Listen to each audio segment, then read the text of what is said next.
اعوذ باللہ من الشیطان الرجیم، بسم اللہ الرحمن الرحیم۔ السلام علیکم میرے پیارے بہن بھائیوں، امید کرتی ہوں کہ آپ سب خیریت سے ہوں گے۔ اللہ تعالیٰ آپ لوگوں کو اپنی رحمتوں کے سائے میں ہمیشہ رکھے، آمین۔ تو میرے پیارے بہن بھائیوں، آج ایک واقعہ سناتی ہوں آپ کو کہ حضرت ابن عباس نقل کرتے ہیں کہ مکہ مکرمہ میں جب حضور پاک صلی اللہ علیہ وآلہ وسلم کی نبوت کا چرچا ہوا تو قریش جو تھا نا وہ بڑا ہی پریشان ہو گیا، اور یہود و نصارہ میں ایک غم و پریشانی کی کیفیت طاری ہو گئی۔ اب وہ ہر طرح سے چاہتے تھے کہ یہ مذہب نہ پھیل سکے، یا ہمارے پیارے نبی صلی اللہ علیہ وآلہ وسلم کو کوئی تکلیف پہنچا کے، بہت زیادہ ایذا پہنچا کے خوشی محسوس کرتے تھے، لیکن ان سے کچھ بن نہیں پڑ رہا تھا۔ تو اس وقت انہوں نے 2 آدمیوں کو مدینہ روانہ کیا جہاں ان کے علماء رہتے تھے جو توراہ اور انجیل کے بڑے عالم سمجھے جاتے تھے۔ ان میں جو 2 آدمی تھے، ان میں ایک نضر بن حارث اور عقبہ ابن ابی معیط جو تھا وہ سر فہرست تھا۔ ان دونوں کو وہاں بھیجا گیا اور ان کو بتایا گیا کہ مدینے میں وہ جو علماء تھے ان سے ایک میٹنگ ہوئی، اور ان کو بتایا گیا کہ مکے میں محمد نامی ایک شخص ہے جو اپنے آپ کو اللہ کا نبی بنا کے پیش کر رہے ہیں۔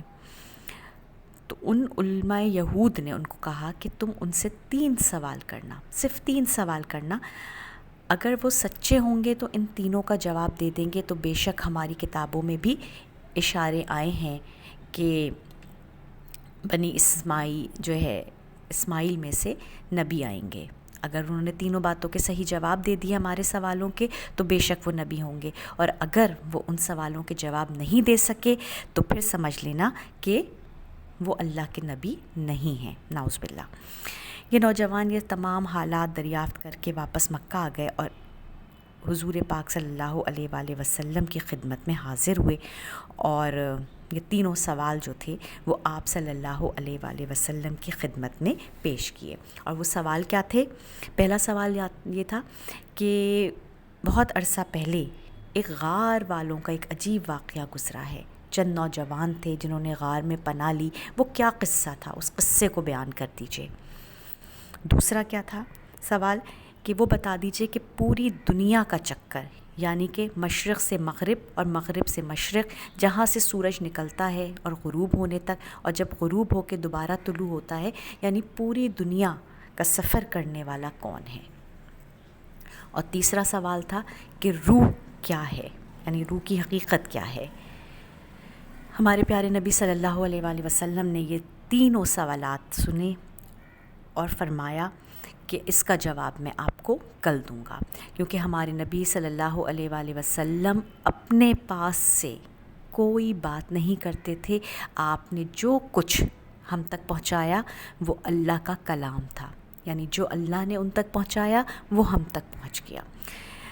آپ صلی اللہ علیہ وسلم یہ گفتگو کر کے انشاءاللہ کہنا بھول گئے، بھولے نہیں تھے۔ اللہ تعالیٰ نے حکمت تھی اس میں بھی، امت کو سکھانے کی حکمت تھی۔ اب وعدے کے مطابق یہ دونوں شخص جو تھے دوسرے دن واپس آ گئے اور حضور صلی اللہ علیہ وسلم سے وہی دریافت کیا۔ آپ صلی اللہ علیہ وسلم نے فرمایا کہ میں کل جواب دوں گا، اس لیے کہ کوئی وحی الہی نہیں اتری۔ اس طرح کرتے کرتے کئی دن ہو گئے۔ اب جو مشرکین مکہ تھے اور جو یہود و نصارہ تھے ان کے ہاتھ ایک موقع آ گیا، اور انہوں نے نعوذ باللہ مذاق اڑانا شروع کر دیا۔ آپ صلی اللہ علیہ وسلم بہت رنجیدہ بھی ہوئے۔ آپ صلی اللہ علیہ وسلم پہاڑوں پہ غار حرا پہ بھی واپس گئے، وہاں پہ بھی آپ نے سوچ و فکر کیا، غور کیا، سخت رنجیدہ تھے۔ لیکن میرے اللہ کو اپنے نبی کا رنجیدہ کرنا مقصود نہیں تھا، بلکہ حکمت تھی۔ 15 دن گزرنے کے بعد 16ویں دن حضرت جبرائیل علیہ السلام اللہ کی وحی لے کر آپ صلی اللہ علیہ وآلہ وسلم کے پاس حاضر ہوئے، اور سورہ کہف کی صورت میں یہ وحی نازل ہوئی۔ اور سب سے پہلے آپ نے جو وسلم کو فرمایا کہ جو آیت آپ نے تلاوت فرمائی وہ اس کا مفہوم یہ تھا کہ آئندہ زمانے میں کسی بھی کام کرنے کا وعدہ کرو، ارادہ کرو یا نیت کرو تو انشاءاللہ کہنا ہم پر لازم ہے۔ اللہ نے چاہا تو یہ کام ہوگا، ہمارے بس میں کچھ نہیں ہے۔ تو میرے پیارے بہن بھائیوں، یہ تاخیر وحی کا سبب جو تھا وہ یہ بیان کیا گیا کہ انشاءاللہ نہ کہنا تاخیر وحی تھی، جس میں امت کو تنبیہ کی گئی ہے کہ ہم جب بھی کسی کام کا ارادہ کریں انشاءاللہ کہنا نہ بھولیں۔ تو میرے پیارے بہن بھائیوں، جب وحی آئی تو آپ صلی اللہ علیہ وآلہ وسلم نے ان غار والوں کا جو واقعہ تھا نا وہ کچھ اس طرح سے بیان کیا کہ ایک مقام تھا جس کے بارے میں کئی روایات آتی ہیں کہ کسی نے کہا کہ اس کا نام یہ تھا، اس جگہ کا نام یہ تھا، لیکن اس پہ ایک متفقہ رائے کوئی موجود نہیں تھی۔ لیکن یہ تھا کہ جہاں کے یہ نوجوان تھے وہاں کا بادشاہ بڑا ظالم تھا اور وہ بتوں کا پجاری تھا، بتوں کی پوجا کرنے والا تھا، اور وہ قوم بت پرست تھی، اور ان کے مذہب میں، ان کے قوم میں سالانہ ایک میلہ لگا کرتا تھا جو شہر سے باہر ہوا کرتا تھا، جہاں پہ وہ بتوں کی پوجا پاٹ کیا کرتے تھے، رسمیں ہوتی تھیں، بتوں کو بنایا جاتا تھا، جانوروں کی قربانی کی جاتی تھی، اور کہا جاتا ہے کہ اس بادشاہ کا جو نام تھا، اس جابر ظالم بادشاہ کا نام وہ دقیانوسی تھا۔ جس وقت یہ میلہ لگا تو سارے لوگوں کو حکم ہوتا تھا کہ وہ بھی اسی میدان میں پہنچ جائیں جو شہر سے باہر لگا کرتا تھا۔ تو یہ ساری عبادتیں، ان کی جو عبادتیں سو کالڈ عبادتیں ہو رہی تھیں، اس میں ایک نوجوان تھا جس نے اس کو بہتر نہیں سمجھا اور وہ خاموشی سے وہاں ایک درخت کے نیچے بیٹھ گیا۔ تھوڑی دیر کے بعد دیکھتے ہی دیکھتے ایک اور نوجوان آ کے بیٹھ گیا، 2 3 4 اس طرح کر کے یہ 4 5 نوجوان اس درخت کے نیچے بیٹھ گئے۔ درحقیقت وہ ایک دوسرے کو نہیں جانتے تھے، اور اس وقت وہ اپنے دین کو چھپاتے تھے۔ اس وقت کا جو دین رائج تھا، جو اللہ تعالیٰ کی وحدانیت کا درس دیتا تھا، وہ اس پر قائم تھے۔ کچھ لوگوں نے اس بادشاہ سے مخبری کر دی کہ ان نوجوانوں نے جو ہے یہ بت تراشی میں، بتوں کی پوجا میں جو ہے وہ حصہ نہیں لیا۔ تو بادشاہ کے لیے تو بڑی ناگواری کی بات تھی، یہاں تک کہ وہ بادشاہ اپنی پوجا خود بھی کرواتا تھا۔ اب جب بادشاہ کو ان تمام باتوں کا علم ہوا تو اس نے ان لوگوں کو فوری طور پر اپنے دربار میں بلوا لیا اور سارا مسئلہ پوچھا کہ بھائی تم لوگوں کے ساتھ کیا مسئلہ تھا، تم نے ایسا کیوں نہیں کیا۔ تو میرے بہن بھائیوں کہ جب آپ اللہ کا خوف آپ کے دل میں ہو نا تو پھر اللہ تعالیٰ آپ کو ہمت بھی عطا فرما دیتے ہیں۔ دوسروں کے سامنے یہ نوجوان ڈٹ گئے، اور ان نوجوانوں کے جو دل میں ایک عبادت کا جذبہ تھا نا، یہ جوانی کی عبادت جو اللہ کو بہت پسند ہے، تو اللہ تعالیٰ نے پھر ان کو، اور پھر وہ دین پہ قائم رہے، اور انہوں نے ان بادشاہ کے سامنے بھی بڑی پرعزم، پختہ اور بڑے واضح الفاظ میں صاف صاف اظہار کیا کہ ہم اللہ کے سوا کسی کی عبادت کو جائز قرار نہیں سمجھتے، ہم صرف اللہ کی عبادت کرنا چاہتے ہیں، اللہ ایک ہے، ان بتوں سے ہمارا کوئی لینا دینا نہیں ہے۔ بس یہ سننا تھا کہ اس نے، بادشاہ نے ان کو چند دن مہلت دی کہ تم اس دین سے پھر جاؤ اور پھر میری عبادت شروع کر دو۔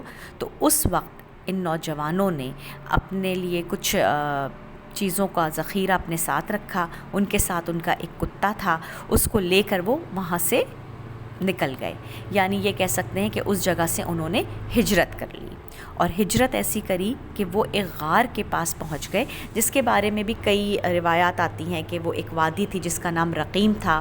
کچھ کا کہنا یہ ہے کہ جو وہ پہاڑ تھا اس کا نام رقیم تھا، اس غار کا۔